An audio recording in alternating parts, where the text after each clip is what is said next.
तो हम लोग यहाँ से अपनी शुरुआत करेंगे। ये बेसिकली 4 दिन तक मैं ज्योग्राफी को लेकर ही बात करूँगा।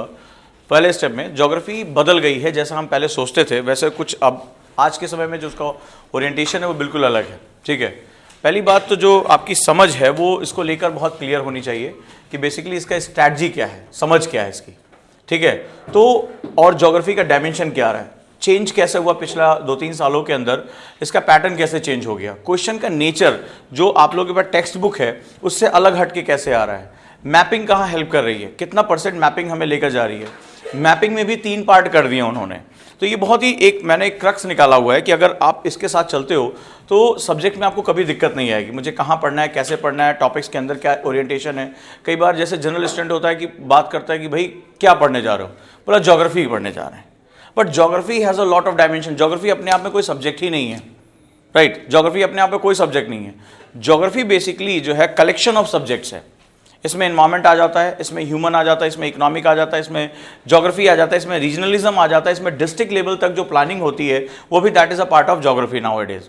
तो ज्योग्राफी का जो डायमेंशन है वो काफ़ी बड़ा है, काफ़ी ओरिएंटेड है और हमें उसके साथ अपने आप को लेकर चलना पड़ेगा।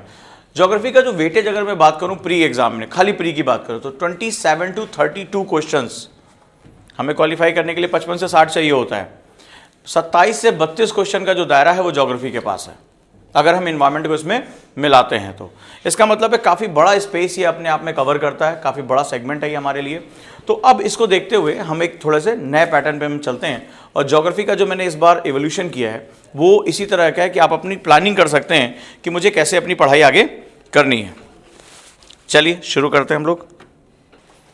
किसी ने इससे पहले ज्योग्राफी के बारे में कुछ पढ़ा हो? एनीबॉडी? कुछ भी? या बी ऑनेस्ट, क्या पढ़ा है?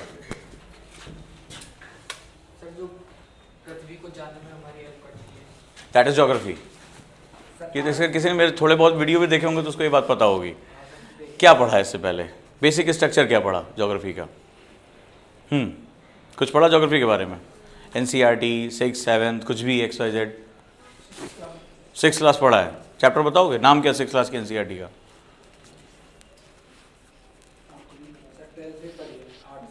हमारी पृथ्वी, अवर अर्थ, 6th क्लास की। यस। अब देखिए, आप किताब का नाम, अभी तो मैं चैप्टर्स पूछ लेता कितने हैं उसके अंदर क्या, तो भी बहुत सन्नाटा छा जाता अगर आपको किताब का टाइटल नहीं याद आ रहा है। ये बड़ा इंपॉर्टेंट सेगमेंट है जो आप ये हंसी मजाक में ले गए, ये बड़ा इंपॉर्टेंट सेगमेंट है कि अगर आपको किताब का टाइटल याद नहीं आ रहा है और आपने जो भी कुछ पढ़ा होगा उसके पीछे अपना टाइम डिवोट किया होगा। मैं बार बार, अगर आप लोग वर्कशॉप में भी आए होंगे तो मैंने आपसे ये कहा था कि आपके लिए जो सबसे इंपॉर्टेंट सेगमेंट है आपका टाइम है। यूपीएससी में कोई चीज अगर बराबर है, हौज खास से लेकर तमिलनाडु तक जो भी स्टूडेंट है वो है टाइम। वो सभी के पास बराबर है। रिसोर्सेज अलग हो सकते हैं, माइंड अलग हो सकता है, टीचर अलग हो सकता है, लेकिन टाइम सबके पास क्या है, सेम है। आपको अपने एक एक मिनट की वैल्यू करनी होगी। जो कुछ भी आप पढ़ रहे हैं वो प्रिसाइज होना चाहिए, वो टारगेटेड होना चाहिए, वो ओरिएंटेड होना चाहिए और वो रिजल्ट के साथ अटैच होना चाहिए। दैट्स वाई मैंने जो है इन क्लासेस को ऑर्गेनाइज किया है कि आपको पता हो कि अगर मैं ज्योग्राफी में जा रहा हूं और मेरे पास प्री में केवल प्री में ये मेरे को 23 से 32 क्वेश्चन तक का ट्रैवलिंग करा रहा है और मेंस में तो खैर बात ही छोड़ दो, पेपर 1 और पेपर 3 दोनों इसके साथ जुड़ा हुआ है। ज्योग्राफी का एक नया डायमेंशन होता है, उसको हम लोग बोलते हैं पॉलिटिकल ज्योग्राफी। पॉलिटिकल ज्योग्राफी एक नया डायमेंशन क्रिएट करता है। तो पॉलिटिकल ज्योग्राफी जो है वो, जैसे आज के समय में आपने देखा कि इस समय हमारा चाइना के साथ बात चल रही है, ठीक है, अरुणाचल प्रदेश को लेके बात चल रही है, पाकिस्तान के साथ बात चल रही है, सर क्रीक पे बात चल रही है, इधर हमारा जो है वो ओशिनिक सेक्टर में बात हो रही है। That is also part of geography. आखिर ये देश लड़ क्यों रहे हैं? This is known as geopolitics. तो geography is not a subject, this is the sum of subjects, याद रखिएगा। इसीलिए ज्योग्राफी बहुत टफ हो जाती है कई स्टूडेंट्स के लिए और वो जनरली ज़्यादा टाइम अपना हिस्ट्री में या पॉलिटी में लगाते हैं। ये दोनों स्टैटिक है, इसमें कोई बहुत ज़्यादा चेंज नहीं होना। बट जैसे ही डायनेमिक पोर्शन आता है वैसे ही वो अपने आप को क्या करते हैं, पीछे की तरफ ले जाना शुरू कर देते हैं। लेकिन यूपीएससी 2 सब्जेक्ट पे बहुत फोकस करता है, एक ज्योग्राफी और दूसरा इकोनॉमी, क्योंकि ये दोनों क्या होते हैं, लगातार बदलते रहते हैं। चलिए अब हम सबसे पहले बात करते हैं, आप लोग जिस बैच का हिस्सा बनने जा रहे हो वो कॉन्सेप्टर बैच है why I establish that particular batch, और सब्जेक्ट्स का ओरिएंटेशन हम क्यों लेके चल रहे हैं। जनरली आप किसी भी जगह पे जाओगे तो आपसे सबसे पहले सब्जेक्ट शुरू कर देगा, चलिए आज ज्योग्राफी है और आज हमारा पार्ट शुरू हो जाता है। बट मैंने 4 दिन केवल ज्योग्राफी के ओरिएंटेशन के लिए क्यों रखा है, ये आपके लिए जानना बहुत जरूरी है। जैसे इन साहब ने कहा कि हमने 6th क्लास की एनसीईआरटी पढ़ रखी थी, और पढ़ने के बावजूद भी अगर मुझे किताब का नाम नहीं याद आ रहा, टाइटल यही याद आ रहा है, इसका मतलब मेरे पढ़ने और मुझे एग्जीक्यूट करने में मेरा क्या है, बहुत बड़ा डिफरेंस है। तो कॉन्सेप्टर बैच बेसिकली क्या होता है, this is a stage wise preparation. ठीक है, याद रहेगा, ये एक क्रमगत जो है वो तरीका है। क्रमगत तरीके का एक मतलब होता है, क्या मतलब होता है जरा ये देख लेते हैं। जब भी हम किसी चीज को प्रिपेयर करते हैं, हम मल्टी लेयर प्रिपरेशन करते हैं। ज्योग्राफी एज अ सब्जेक्ट है, यूपीएससी ने बिल्कुल नहीं कहा है कि मुझे इसकी ओरिएंटेशन कहाँ तक लेकर जानी है। मे बी मैं हो सकता है कल्चरल ज्योग्राफी पूछूं, मे बी मैं पॉलिटिकल ज्योग्राफी पूछूं, मे बी मैं जियो पॉलिटिक्स पूछूं, मे बी कि मैं साउथ एशिया के रिसोर्सेज के बारे में बात करूं, मैं पर्वत पठार मैदान किसी के भी बारे में बात कर सकता हूं, राइट। तो जो प्रिपरेशन होती है, कभी भी जब आप प्रिपरेशन करें तो आप कई स्टेज में अपनी प्रिपरेशन करें। यूपीएससी में होलसम प्रिपरेशन एक डिजास्टर्स सेगमेंट क्रिएट करता है, क्लियर। तो प्रिपरेशन की शुरुआत होती है वाई से। यूपीएससी ने अपना ओरिएंटेशन चेंज कर दिया है 2011 से, ठीक है। उसने एक सेगमेंट रखा है, जो ज्योग्राफी की बुक्स आज की अवेलेबल हैं आपके पास, वो 1964 से लेकर यहां से बुक्स आपकी अवेलेबल है। 1964 की किताबें, 1974 की किताबें, और ये किताबें आज की ज्योग्राफी की रिक्वायरमेंट को पूरा नहीं कर पा रही। यही रीजन है कि स्टूडेंट ट्राई तो करता है लेकिन उसको जो है सक्सेस नहीं मिल पा रही है। यूपीएससी का जो पहला एस्पेक्ट है वो वाई एस्पेक्ट है। वाई मतलब मैं जितने भी टॉपिक पढ़ूंगा उसमें वाई एस्पेक्ट्स होना चाहिए। सपोज दैट मैंने आपसे कहा कि आज मैं फिजिकल ज्योग्राफी आपको पढ़ाने जा रहा हूं, ठीक है, मैं आपको ज्योग्राफी पढ़ाने जा रहा हूं। आपका पहला क्वेश्चन होना चाहिए वाई ज्योग्राफी, क्यों आप पढ़ाने जा रहे हो, ये ज्योग्राफी है क्या basically, how it deal with us, ये हमारे लिए कैसे है। और दूसरा, किसी भी सब्जेक्ट में जो आज की रिक्वायरमेंट है वो ये रिक्वायरमेंट है कि आप उसको अपनी डेली लाइफ में कैसे इस्तेमाल कर सकते हो, ये बहुत इंपॉर्टेंट है। तो ज्योग्राफी मेरी डेली लाइफ में कैसे इस्तेमाल हो सकता है, ये क्वेश्चन का नया पैटर्न है आजकल यूपीएससी में जो आ रहा है। तो सबसे बड़ी बात है, जो आपके पास हम लोग फंडामेंटल सब्जेक्ट कहते हैं वो होता है geography, polity, history, economy, science and current affairs. इनका आपको स्टेज 1 पता होना चाहिए। स्टेज 1 क्या होता है, स्टेज 1 होता है मल्टी लेयर प्रिपरेशन, ठीक है। जनरली हम जब ज्योग्राफी में उतरते हैं तो टीचर सीधे आपको ज्योग्राफी के टफ कॉन्सेप्ट में उतार देता है, ठीक है। लेकिन यहीं पर सबसे बड़ी गड़बड़ हो जाती है। किसी भी सब्जेक्ट का डेवलपमेंट और किसी भी सब्जेक्ट का ओरिएंटेशन दोनों हमारे लिए बहुत इंपॉर्टेंट होता है। हमें पता होना चाहिए भूगोल आया कहां से, इसका दायरा कितना बड़ा है, सिलेबस में अगर कोई बात रखी गई है तो उसके पीछे उसका पर्पस क्या है। यूपीएससी का जो सिलेबस है बहुत ही केयरफुली क्राफ्टेड है, बनाया नहीं गया, क्राफ्टेड है, यानी उसको निर्मित किया गया है। वो बेसिकली उस सिलेबस के माध्यम से आपकी जो प्रशासनिक अभियोग्यता है, यानी कि जो एडमिनिस्ट्रेटिव एप्टीट्यूड है, उसको चेक करते हैं। यूपीएससी के सिलेबस में स्पेशली मैं जब ज्योग्राफी और एनवायरनमेंट की बात करता हूं, एक एक वर्ड को इतना चुन चुन कर रखा गया है जो वास्तव में एक प्रशासनिक अधिकारी को अपने जीवन में लगातार काम आना है उसका, ठीक है। इसीलिए वो उम्मीद करते हैं कि आप इसके फंडामेंटल के साथ साथ इसकी एप्लीकेबिलिटी यानी इसकी उपयोगिता दोनों को आपके बारे में पता होना चाहिए। इसीलिए आज मैं सिलेबस पे बात करूंगा कि यूपीएससी का सिलेबस है क्या, आया कहां से, ओरिएंटेशन क्या है और इसका डेवलपमेंट कैसे हुआ। तो सबसे पहले हमें स्टेज वाइज प्रिपरेशन करनी पड़ेगी। सेम टॉपिक्स हैं तुम्हारे, इनको आपको 2 बार पढ़ना है। एक इसके फंडामेंटल वे में, it takes lot of time, जहां पर हम इसके बेस को जानते हैं। दूसरा, इसका एडवांस वर्जन आपको पढ़ना है, ठीक है, तब जाकर आप किसी भी सब्जेक्ट को पढ़ पाओगे। तो कोशिश किया करो हर सब्जेक्ट को 2 बार पढ़ने की कोशिश करो। एक बार उसके फंडामेंटल पे, उसके बेस पे, जहां हम उसकी एबीसीडी सीख सकें, और दूसरा उसका एडवांस वर्जन जहां हम उसको अप्लाई कर सकें। क्लियर है।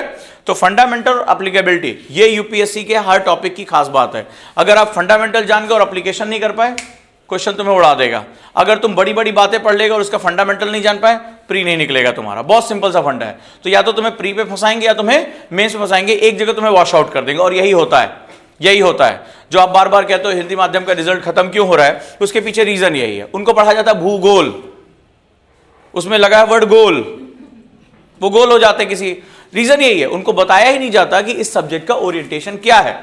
कितने इंस्टीट्यूट में तुमने सुना है जब सब्जेक्ट के ओरिएंटेशन पे बात की जाती है, टीचर एक लंबा टाइम लगाता है कि आपके दिमाग में इस सब्जेक्ट की धारणा को सेट कर लिया जाए।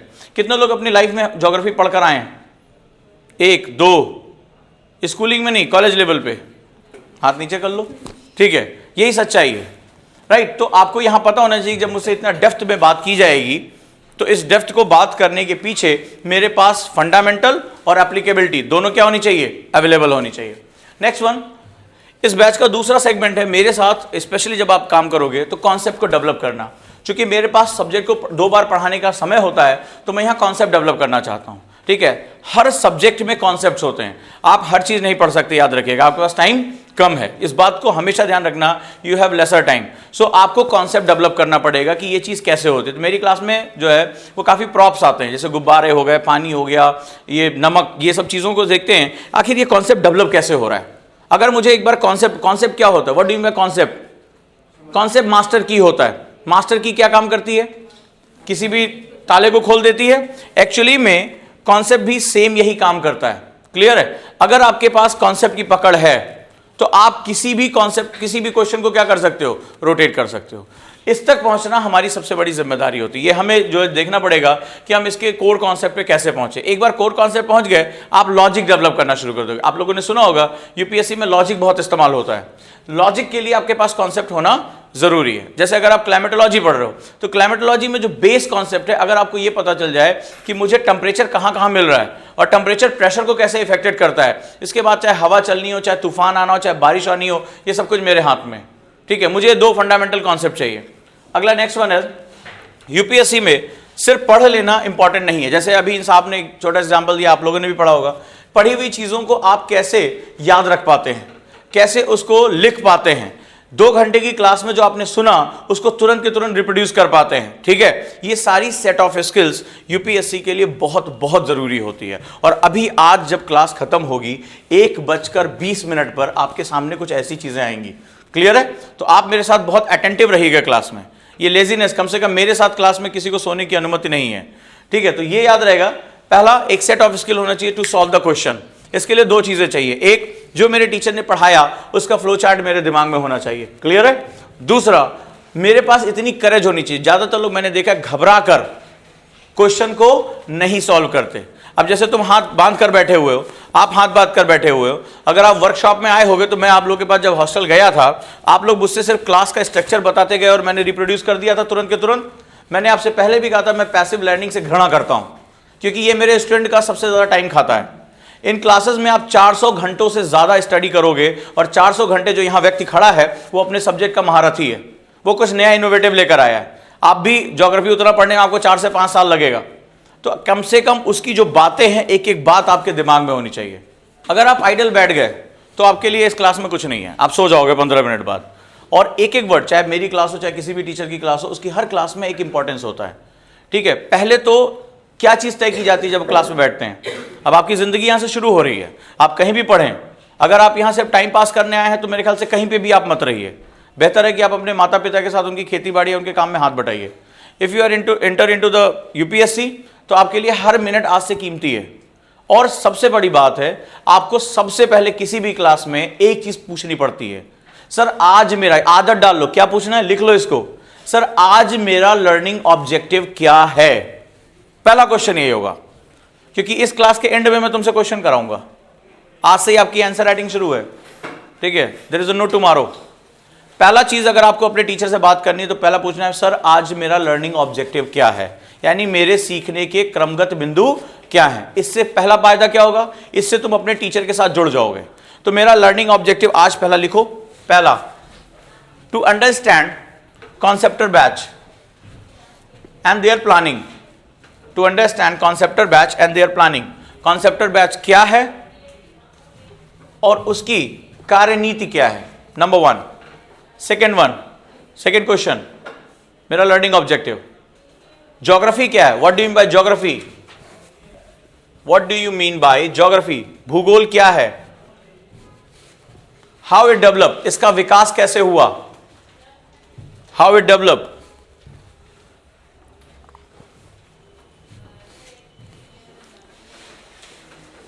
ब्रांचेस ऑफ ज्योग्राफी, भूगोल की शाखाएं क्या हैं।